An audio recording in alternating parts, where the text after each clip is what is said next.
justamente Pablo entiende que lo que está predicando, el evangelio que está predicando, no es algo que defraude a las personas o que sea controlado o movido por el ser humano. Es lo que decía los fariseos, el fariseo Gamaliel, cuando apresaron a los apóstoles. Ya ven que se encerraron ahí en Hechos.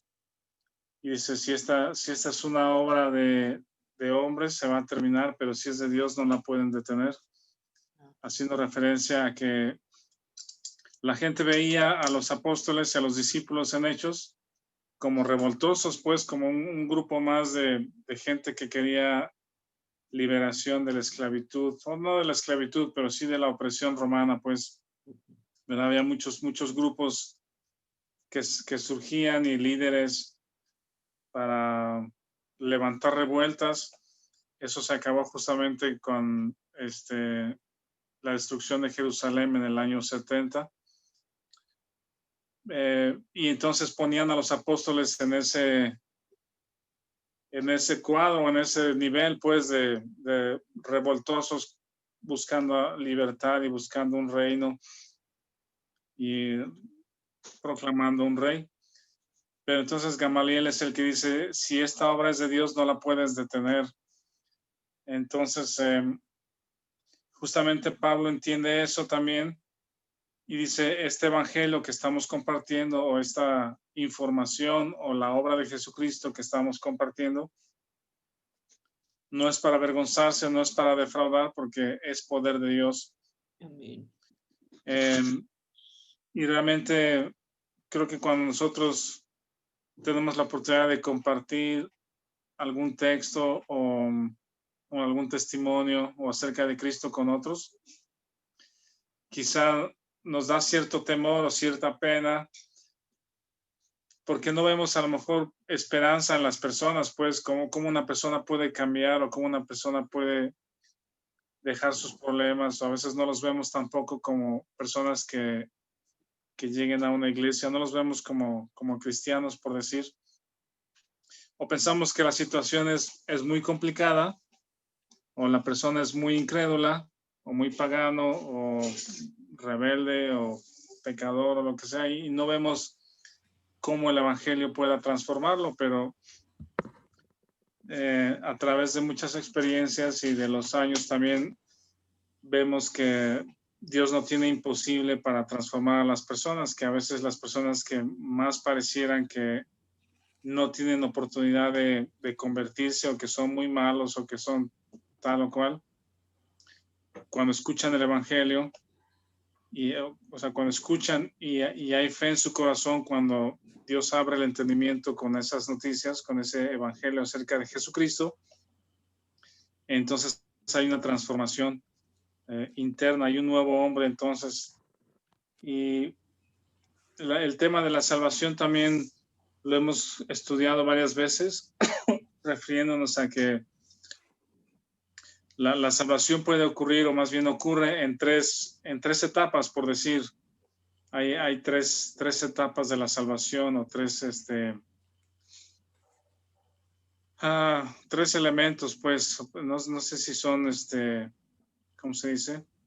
Son parte de la misma salvación que Jesús ha traído, pero la primera parte, digamos, o la primera etapa tiene que ver con la salvación de la paga del pecado. Sí, aquí en Romanos encontramos que la paga del pecado es muerte, y entonces cuando nacemos de nuevo y creemos en el Evangelio, somos librados de la paga del pecado. Somos librados de el castigo eterno, separados de Dios. Entonces, la primera etapa tiene que ver con eso. Somos librados, o la salvación es de la paga del pecado. Eso sucede en una sola ocasión, en el momento de nacer de nuevo, en un momento. Y luego la segunda etapa es durante nuestra vida cristiana, en ese proceso de santificación, que es Romanos 12 al 16, Efesios 3 al 6, 4 al 6, 4 al 6. Tiene que ver con que el Señor nos salva o nos libra del poder del pecado. Entonces, esa parte es una salvación continua, pues todos los días tenemos la provisión de Dios para no ser esclavos del pecado, para ser libres del poder del pecado. Y ahí tiene que ver Romanos 6, que ya estudiamos, Romanos 7, Romanos 8. El Espíritu está en control, el mal que mora en mí está inhabilitado, estamos muertos al pecado. El Espíritu Santo está en control, entonces reproduce la vida de Cristo o el fruto espiritual en nuestras vidas. Eso sucede, esa segunda parte o etapa de la salvación sucede durante nuestro andar cristiano, pues mientras estemos aquí en la tierra. Entonces, número 1 es, somos salvos de la paga del pecado. Número 2, somos salvos del poder del pecado cada día mientras estemos aquí. Y número 3, cuando el Señor venga en las nubes para llevar a su iglesia, nuestros cuerpos serán transformados y vamos a ser libres o salvos de la presencia del pecado. Entonces coincide que son tres palabras con la letra P. Quizás más fácil para aprender o anotar por ahí, pero ese es todo el proceso de salvación, pues, ¿verdad? La paga del pecado en un momento cuando somos salvos, el poder del pecado de una manera continua cada día tenemos oportunidad de confiar, de descansar en la obra de Cristo y considerarnos muertos al pecado y somos libres de esa esclavitud, libres del poder del pecado. Y cuando el Señor venga, entonces seremos salvos de la presencia del pecado, siendo transformados y estando en su presencia.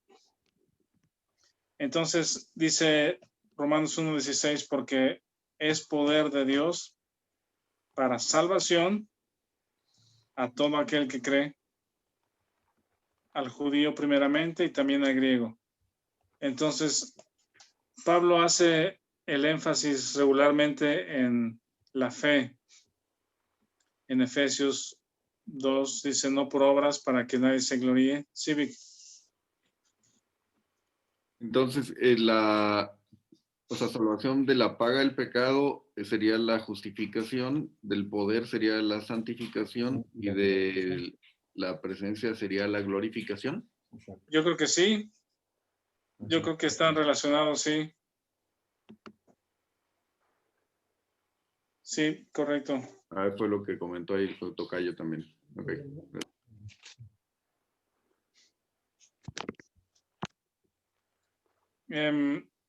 Sí, está bien. Entonces, parece que Pablo hace el énfasis regularmente en la fe, la salvación por fe, no por obras, para que nadie se gloríe. Y eso lo vemos una y otra vez. Pero recientemente estamos estudiando el libro de Santiago, y ustedes lo conocen bien. Y Santiago en el capítulo 2, como hemos comentado que es un poco atrevido, por decir, pero dentro de hablar verdad, pues inspirado por Dios, en el contexto del tiempo en donde está escribiendo. Está escribiendo él todavía, Santiago, ahí por el año 50, alrededor del acontecimiento de Hechos 15, que es el concilio, ¿verdad? Donde en ese concilio de Hechos 15 están la mayoría de los, si no es que todos, o la mayoría de los escritores del Nuevo Testamento en esa reunión. Y entonces Santiago está ahí presente y alrededor de ese tiempo es que escribe Santiago su carta o su texto. Pienso que teniendo en mente también el tema de de un sistema religioso como el de los fariseos, que dicen, que hablan, pero que no hacen porque no son nacidos de nuevo, no conocen a Dios. Y Santiago, del versículo 2:14 en adelante, pues al 26, mencionábamos que parece que, no parece, sino el enfoque de Santiago no está solamente o únicamente en la fe, sino en las obras o en la evidencia de la fe o los resultados de la fe. Y hace una pregunta, dicen, ¿podrá la fe salvarle? Dice que tiene fe y no tiene obras. ¿Podrá la fe salvarle? Entonces, la respuesta a esa pregunta retórica es no, ¿verdad? En este sentido, y aquí es donde tenemos este encontronazo, por decir, con las enseñanzas de Pablo, cuando habla acerca de la fe, de creer, pero creo que están viendo el mismo elemento, el mismo momento, pero de punto de vista diferente. Entonces Pablo lo está viendo como, ¿cómo se llama? El elemento creer en la obra de Jesucristo. Y luego Pablo también habla acerca de las evidencias, pero el enfoque primero, por decir, está en la fe, en el creer en Jesucristo. Y Santiago de lleno quiere ver la fe o ve la fe con la evidencia de las obras. Entonces, no está peleado con la enseñanza de Pablo. Es decir, Romanos habla acerca de la fe, de la salvación por fe, de la justificación por fe, del crecer por fe, y a partir del capítulo 12, 13, 14, 15 y 16 es toda esa evidencia de la que habla Santiago, ¿verdad? Es lo que está visible como evidencia de la fe. La fe tiene acción, la fe tiene evidencias que se muestran en la conducta y en el hablar. Si no solamente es decir, yo tengo fe, sino es, te muestro la fe por la conducta o la evidencia de la vida de Cristo en mí. Entonces, de eso no sé si tienen alguna pregunta o comentario. Sí, pastor, o sea, lo que está diciendo, muéstrame tu fe muerta y Cristo te mostrará cómo su amor se reproduce en mí. Pues sí, de alguna forma, porque la fe hablada nadie la ve, pues la fe hablada no puede ser engañosa, puede ser falsa. De ahí quizá el tema de los simpatizantes o los falsos cristianos o las personas que les gusta la iglesia, pero que no han nacido de nuevo y después hay evidencias de que no nacieron de nuevo o niegan la fe o se van o niegan, sí, niegan el cristianismo porque no les funcionó, pero realmente posiblemente el asunto es que nunca hubo fe para salvación, nunca fue poder de Dios para salvación con evidencia de una vida transformada. Amén. Y luego terminábamos con Romanos 16. Si quieren, vamos allá. Les decía que todo este capítulo, que está pues medianamente largo, 26 versículos. Romanos. Sí, Romanos 16. Hasta el versículo 16, 17. Está mandando saludos o está elogiando a personas. Pero si se fijan en los elogios, lo que leímos, dice, por ejemplo, habla de Priscila y Aquila, que son colaboradores en esta predicación del Evangelio. Dice, María en el 6 ha trabajado mucho. En el 7, Andrónico, Junias, mis compañeros de prisiones, también en la cárcel por causa del Evangelio. a Amplias en el 8, amado mío, en el 9, Urbano, nuestro colaborador, 10, aprobado en Cristo, 12, Trifena, Trifosa, trabajan en el Señor, en el 13, Rufo, escogido,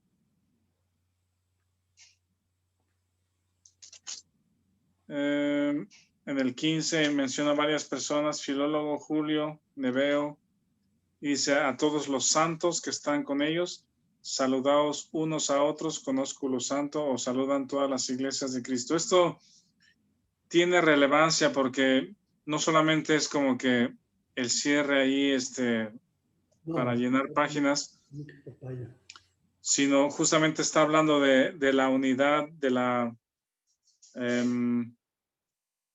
¿cómo se llama? Que prevalece el amor entre los creyentes. Y Pablo no está elogiándolos, o más bien no está adulándolos, ¿verdad? No está diciéndoles, y a la hermana María que tiene una casa muy grande, o al hermano tal que tiene un auto muy bonito, o que toca muy bien la trompeta, o que,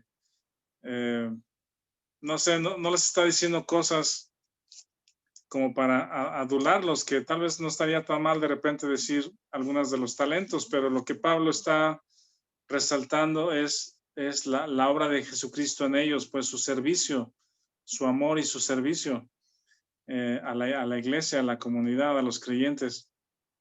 Eso Pablo lo menciona constantemente. Y este capítulo tiene que ver justamente que la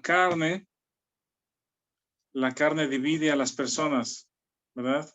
Cuando hay alguna amargura, algún resentimiento, algún enojo, nos separa de las personas, nos evita saludarlos con alegría, con una conciencia limpia.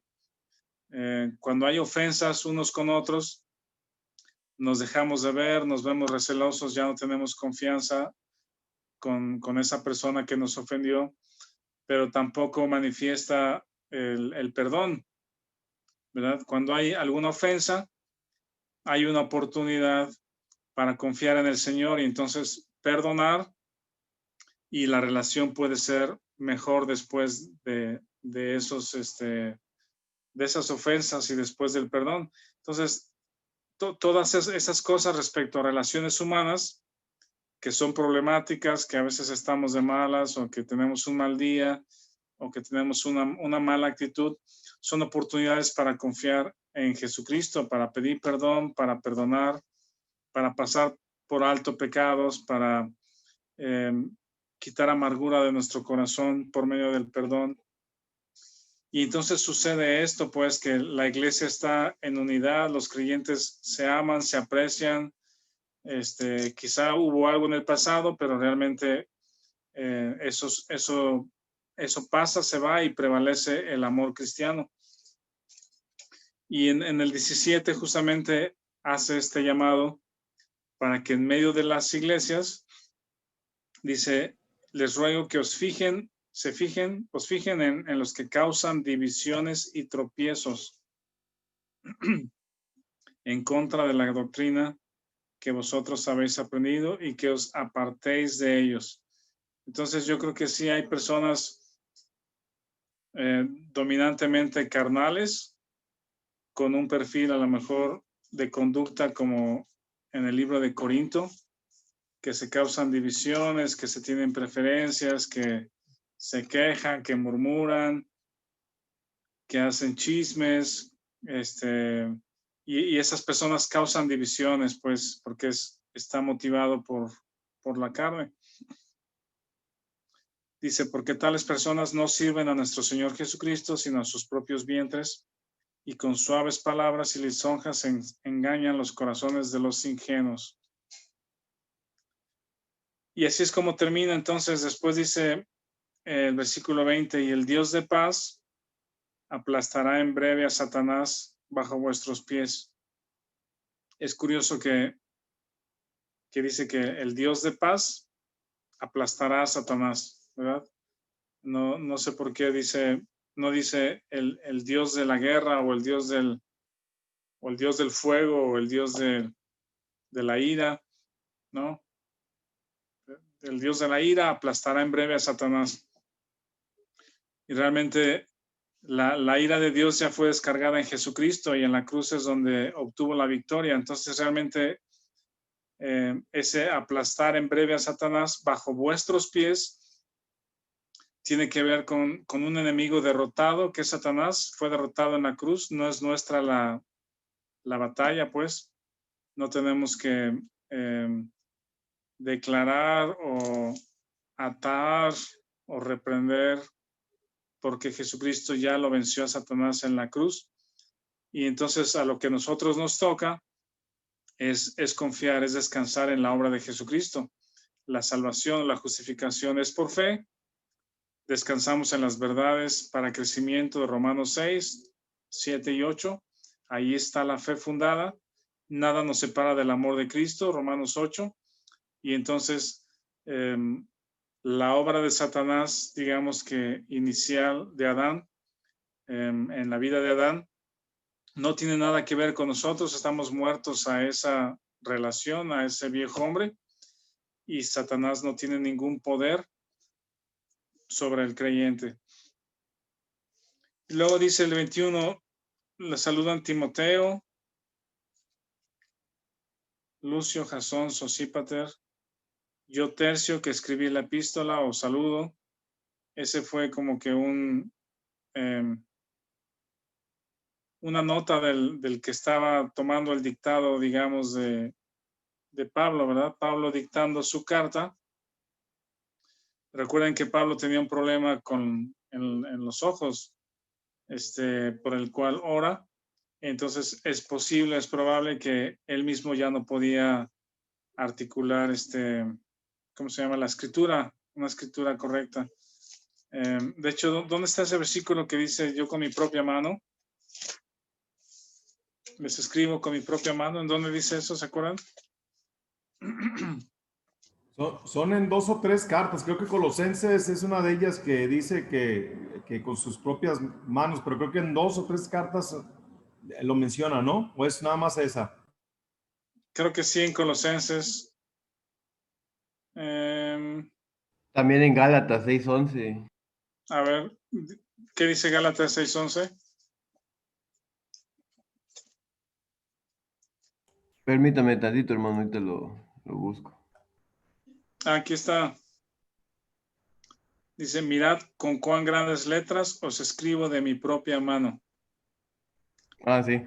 Sí, entonces, el tema es Pablo, por su incapacidad o discapacidad o ya falta de habilidad visual para escribir adecuadamente, dicta sus cartas, no sé si todas, pero en algún momento quizá Romanos sí es una de esas, pero por el interés aquí de Gálatas de que la gente vieran o entendieran la exhortación de mano de Pablo, entonces podríamos a lo mejor en el texto original ver una letra, pues no sé, alineada más o menos o bonita o ¿verdad?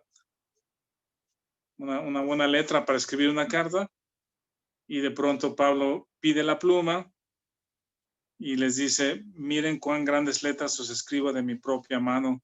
Entonces esa escritura quizá era diferente o más grande o con fallos en el escrito, pues ese es el punto. Entonces acá en Romanos dice, yo Tercio, que escribí la epístola dictada por Pablo, os saludo en el Señor. Os saluda Gallo, hospedador mío, y de toda la iglesia. Quizás otro tema, el tema de la iglesia reuniéndose en casas, no en edificios, pero en casas. Erasto, tesorero de la ciudad. Esto parece que también hay un respaldo histórico o más bien arqueológico.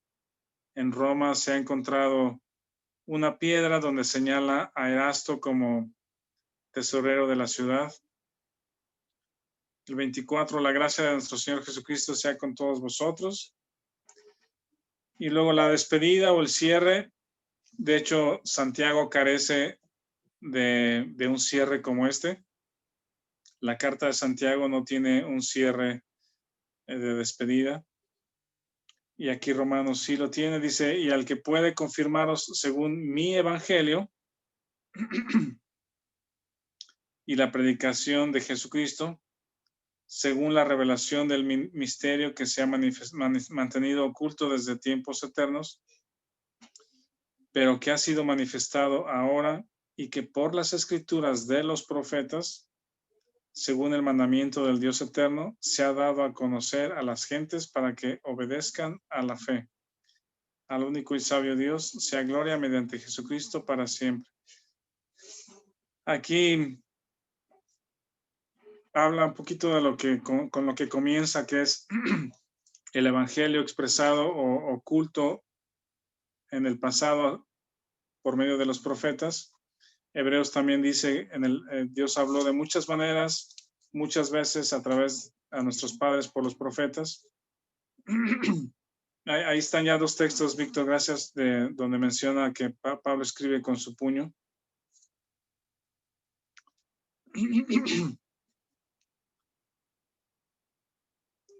Entonces, hay un misterio oculto, dice, escrito por los profetas desde el Antiguo Testamento. Dice, pero ahora se ha manifestado. Y la nota aquí puede ser el versículo 25 que dice, según mi evangelio. ¿Por qué se atribuye Pablo ese evangelio? ¿Por qué dice mi evangelio? ¿Por qué no dice el evangelio de Jesucristo o el evangelio de los apóstoles? ¿Alguien quiere comentar algo? ¿Tiene algún comentario? ¿Por qué Pablo dice mi evangelio?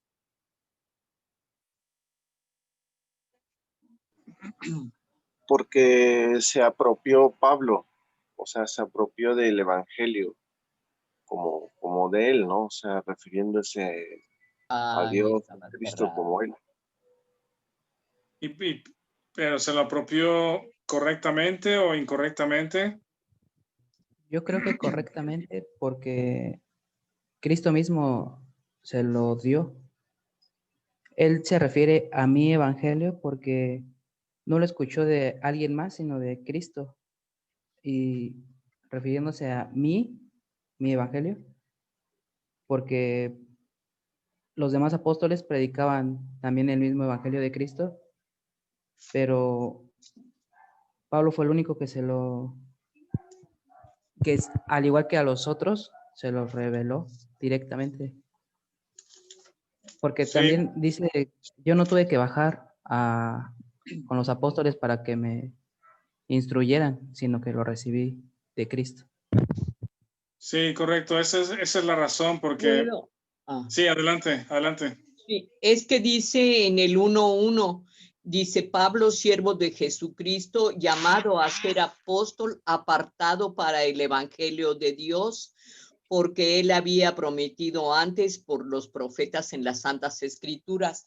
Aquí se está apropiando Pablo, porque recordemos que él llegó hasta el tercer cielo y dice que él recibió palabras que no podía describir, pero al llegar hasta el tercer cielo, quiere decir que estuvo directamente en la presencia de nuestro Señor y ahí le fue revelado el evangelio, como nos lo dice en el Romanos 1:1, y él de ahí casi la mayoría de todas sus epístolas se refieren al evangelio, porque dice que estaba oculto, pero el Señor se lo reveló a él y él a la vez se lo revela a nosotros, a su iglesia, ¿no? Al cuerpo de Cristo. Así es, correctamente, justo es eso. Los apóstoles en el libro de Hechos predican el evangelio conocido o las noticias conocidas, lo que ellos conocían, ¿verdad? Y es correcto lo que Pedro y Juan y los apóstoles predicaron, el evangelio de salvación y mayormente para los judíos, y eventualmente Pedro empieza a compartir también con los gentiles, pero a Pablo se le dieron a conocer cosas que los otros no conocían, ¿verdad? Y no vamos a escuchar a Pedro en Hechos hablar acerca de que estamos sentados juntamente con Cristo, ¿verdad? O que morimos, el viejo hombre, morimos juntamente con Cristo y el viejo hombre está crucificado, ¿verdad? Estos conceptos, estas cosas no las vemos en Pedro, pues, y no es su culpa, ¿verdad? Así estaba el plan. Pero esta revelación que Dios hace a Pablo acerca de la gracia de Dios para los gentiles, para la iglesia, que queda escrito en una carta y en otra, y en otra, y en otra, y en otra, ¿verdad? Esto es lo que Pablo llama mi evangelio, ¿sí? Que no está peleado a lo que está predicando Pedro, ¿sí? Pero es lo que decimos, la primera parte de la carta es, son verdades para nacer, la carta de Romanos, del 1 al 5, verdades para nacer, pero 6, 7 y 8 son las verdades para crecer. Y aquí es donde nos podemos detener en el gráfico que nos pone Víctor. Por favor. Vamos a compartir un gráfico aquí. Estas son las notas que tuvimos para un estudio en algún tiempo.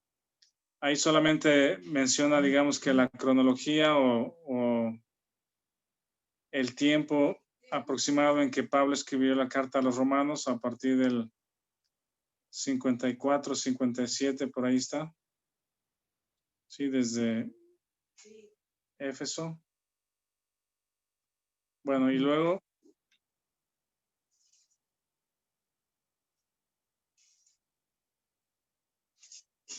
mencionábamos que en el capítulo 12 Pablo usa la frase os ruego, ¿verdad? Dice, os ruego que presentéis en sacrificio vivo. En Efesios, el os ruego de Pablo está en el capítulo 4. Les dice, os ruego que andéis como es digno de la vocación. Y en Corintios, que es una iglesia con muchos problemas, y problemas por causa de la carne y por la incredulidad de los corintios, Corinto era una ciudad donde Pablo había pasado mucho tiempo. Si no mal recuerdo, es donde había pasado hasta más tiempo que otras iglesias. No creo que ellos hayan ignorado las verdades del evangelio, lo que Pablo está compartiendo en Romanos 6, 7 y 8. Pero eran creyentes que no lo estaban considerando, no lo estaban tomando en cuenta, y eran creyentes carnales, vivían dominados por su carne y estaban entonces divididos, peleados, no conocían el amor. Lo que ellos creían del amor más bien era inmoralidad ahí reflejada y otras cosas. Entonces el os ruego de Pablo viene desde el capítulo 1, ¿sí? Y ese llamado os ruego es a considerar por fe la obra de Jesucristo. Y luego hay otro gráfico. Aquí están las tres, pueden ser 4, pero aquí pusimos 3 no etapas, sino 3 segmentos de la carta. Podríamos dividir la carta en estas 3 partes, del 1 al 5. Podríamos incluir ahí la condenación, ¿verdad? Romanos 1, la ira de Dios está sobre toda impiedad. El hombre con el corazón entenebrecido, pasiones vergonzosas, mente reprobada.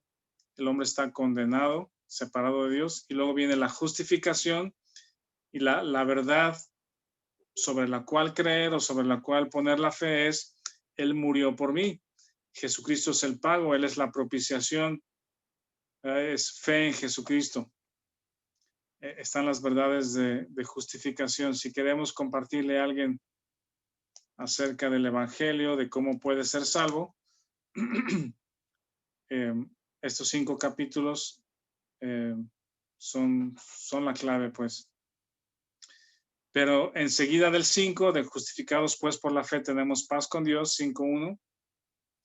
Digamos que espalda con espalda lo que el creyente tiene que saber inmediatamente después, no es Romanos 12, no es qué puedes hacer por Dios, ¿verdad? Naces de nuevo y la siguiente verdad a aprender no es qué puedes hacer tú por Dios. Y por ahí cantamos algún himno que dice,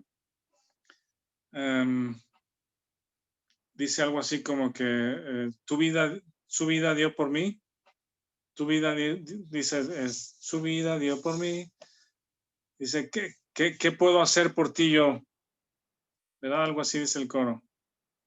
Entonces, ese tipo de textos o de cantos, o no sé, redacción del canto, le falta algo, pues, doctrinalmente le falta algo, y es Romanos 6, 7 y 8, no es tu vida diste por mí, ahora yo voy a dar mi vida por ti, ¿verdad? Romanos 12.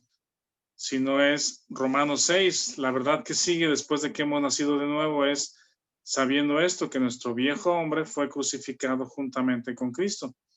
Fui muerto, sepultado, resucitado y ascendido juntamente con Cristo, y ahora me considero muerto al pecado y vivo para con Dios. Yo morí con él, y esa la verdad del triángulo azul es una verdad que muchos creyentes en muchos lugares del mundo desconocen, y en muchas iglesias no se predica, no se predica constantemente como una verdad para crecer. Son las verdades de identificación o de crecimiento. Y luego la tercera parte, que es el cuadrado, es Romanos del 12 al 6, que es el proceso de santificación o la vida de Cristo en mí. Como yo ya soy salvo, estoy muerto juntamente con Cristo, el Espíritu está en control, entonces la conducta de la que habla Santiago es la vida de Cristo en mí, la vida de Cristo en mí. Las obras que se muestran, que es capítulo 12, someto mi voluntad a la voluntad de Dios, sirvo a la iglesia a través o usando o el Espíritu Santo con el don que me ha dado. Es un llamado a hospedarse unos a otros, amarse unos a otros, orar unos por otros, someterse a las autoridades, ese es Romanos 13. No juzgar y no menospreciar, Romanos 14 y 15. Asociándonos con los humildes, soportar a los flacos, a los débiles, abundar en toda esperanza por el poder del Espíritu, ese es Romanos 15, 13, y luego mantener la unidad en el Espíritu, Romanos 16, ¿verdad? Perdonando, pidiendo perdón, soportando las flaquezas unos de los otros, y entonces hay unidad en el cuerpo. Y luego, ¿quieres la siguiente, Vic?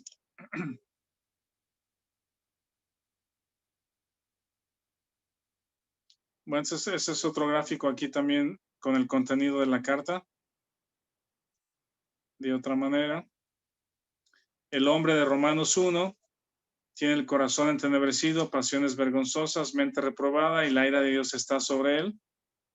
¿Puede este hombre ser justificado? La respuesta es sí. La siguiente pregunta es, ¿cómo puede ser justificado? No por obras, porque no puede hacer nada, porque está atestado de Romanos 1, ¿verdad? Atestado de desobediencia, avaricia, inmundicia, lo que vimos, perversidad. Entonces, no puede hacer más de lo que sabe y puede hacer, que es Romanos 1. Por lo tanto, la salvación o la justificación tiene que ser por fe en Jesucristo, como la paga por su pecado. Él murió por mí. Y luego en Romanos 5, justificado pues por la fe, el clímax, Romanos 8, de mi posición en Cristo, que es nada me separa del amor de Dios en Cristo Jesús. ¿Sí? Eso es lo que Pablo también decía en Romanos 1:17, que el evangelio es por fe y para fe. El andar del creyente también es en fe cada día. Yo morí con él. Las verdades de crecimiento, la clave es saber, considerar y presentar nuestros miembros. Y luego la conducta evidente por el poder del Espíritu Santo es una transformación completa. Quizá exteriormente es el mismo estuche, pero interiormente es una nueva creación. Hay un nuevo hombre o mujer espiritual. ¿Qué otro gráfico hay ahí, Vic, por favor?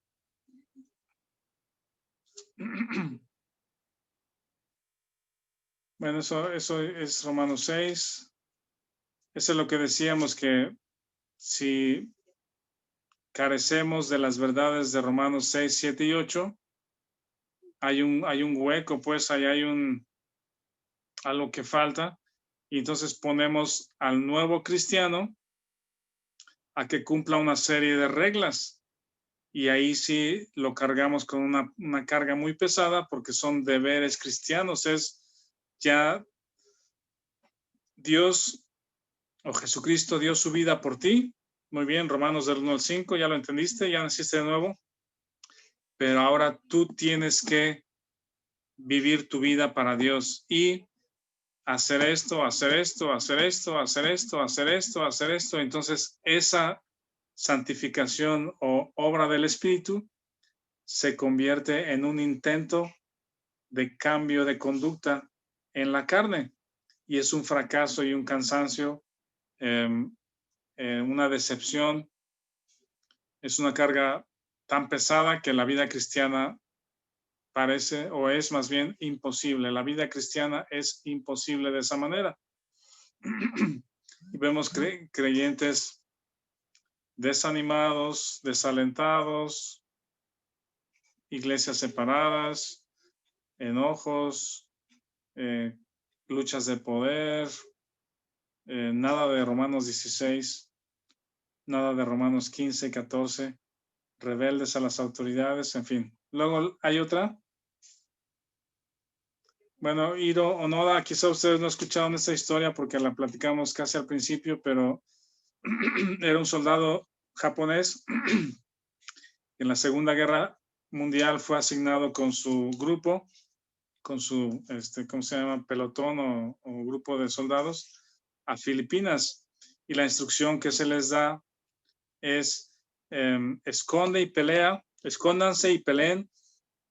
No se rindan, pues, hasta que tengan nuevas instrucciones.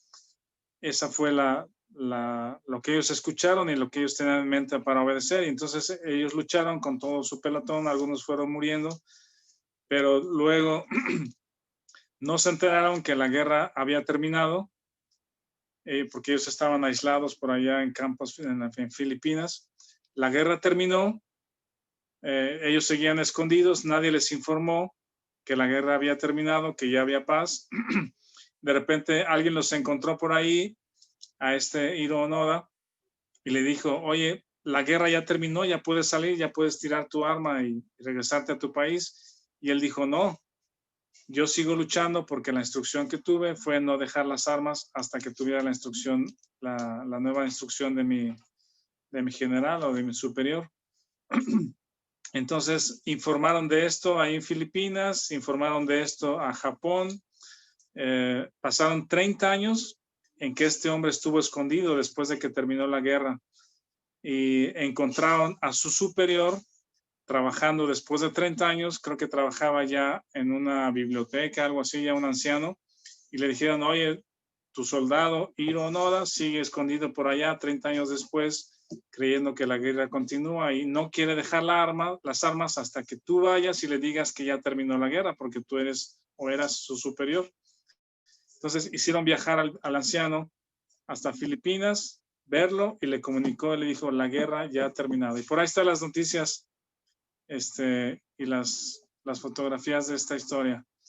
Entonces el punto es, muchos creyentes seguimos viviendo en esclavitud del pecado, en temor de Satanás, queriendo producir la vida cristiana, queriendo generar fruto espiritual. Pero si desconocemos la verdad de Romanos 6, 7 y 8, es el creyente que conoce y cree, es el que crece. El creyente que conoce y no cree va a estar batallando con su carne. Es igual como si no conociera. Luego, más adelante, bueno, ese podemos pasarlo. John Nash también es otra historia ahí que está interesante respecto a la carne. Luego otro, ahí está. Ese es Efesios. La carta de Efesios está dividida también en dos secciones. Una es del 1 al 3, nuestra posición en Cristo. Pablo abunda en decirle a los efesios lo que son en Cristo. No les da ni una sola indicación de algo que tienen que hacer en los tres primeros capítulos, porque es recordarles lo que son en Cristo. Y después viene el os ruego que andéis como es digno, que andéis de acuerdo a lo que son. Y entonces sí viene Efesios 4, que es, ¿cómo se llama? El amor sin fingimiento, aborrece lo malo, compartir con los que tienen necesidad, esposos amen a su esposa, esposas sométanse a su marido, hijos obedezcan a sus padres, y en fin, todo lo que es instrucción, pero esta instrucción es al nuevo hombre y nunca al viejo hombre. Luego continuamos, hay otro. Ajá. Esto es lo que se le llama que poner a la carreta delante del caballo, ¿no? Esto es poner primero capítulos 4, 5 y 6, que son el caballo, ¿verdad? Y la carreta, pues es Efesios 1, 2 y 3. Así no funciona cuando los creyentes buscamos mejorar nuestra conducta, cambiar o buscar agradar a Dios, que Dios esté contento con lo que hacemos para obtener su bendición, o para que Él nos ame, o para que Él nos vea con buenos ojos, o para que Él nos acepte. Eso es poner el caballo atrás. Lo que Pablo hace es decir primero, tú ya eres acepto en Cristo, tú ya eres justo, tú ya eres santo, tú eres miembro de la familia de Dios, eres hijo de Dios. ¿Qué más les dice? Un montón de cosas en Efesios 4. Está sentado a la diestra del Padre. Y entonces viene el fruto que es Efesios 4, 5 y 6. ¿Tenemos algo más ahí? Bueno, eso ya lo comentamos. Esa es la posición, es nuestra fuente de la vida cristiana. La posición eterna en la que cada creyente ha sido colocado en Cristo, ya sea que se dé cuenta o no, está en Cristo. Al ejercitar la fe en nuestra posición eterna, afecta nuestra condición o nuestra conducta, pero nunca al revés. Nuestra condición o nuestra conducta no va a afectar a nuestra posición, ¿sí? Solo el que sabe crece y madura, crece en madurez y en servicio. ¿Qué más? Bueno, ahí está la condición, nuestro andar diario. Cuando nos concentramos en nuestra condición, no vivimos por fe, porque estamos tratando de mejorar lo que hacemos. Cuando nos concentramos en nuestra condición, vivimos por sentimientos y por apariencias. Mayormente los creyentes estamos conscientes de nuestra condición más que de nuestra posición en Cristo. Y eso trae fracaso, cansancio, frustración, iglesias frías, carnales, sin fruto que agrada a Dios. Juzgamos a otros.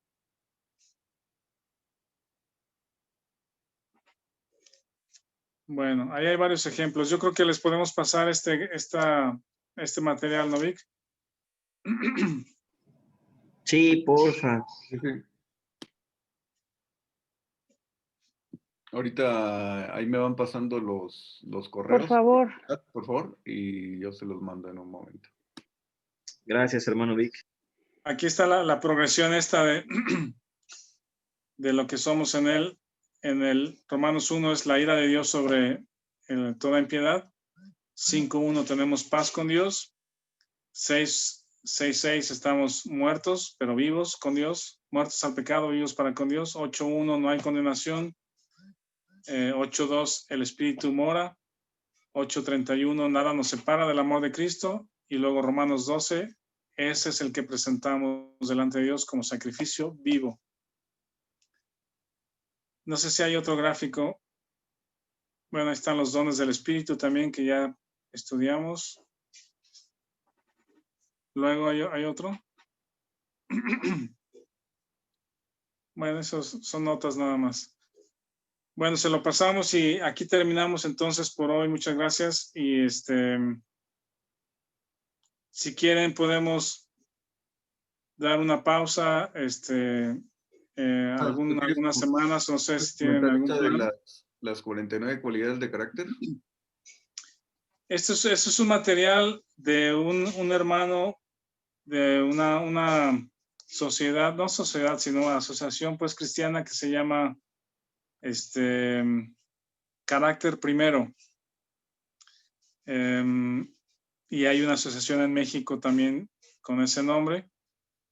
Hay algunos programas como de aplicados a empresas y gobierno y relaciona estas 49 cualidades de carácter basados en textos bíblicos, pero hay ocasiones donde en alguna escuela o trabajo o gobierno, pues hay siempre la invitación de no darle la connotación, digamos que de religión, pero son cualidades que están definidas, cada una de ellas tiene su definición.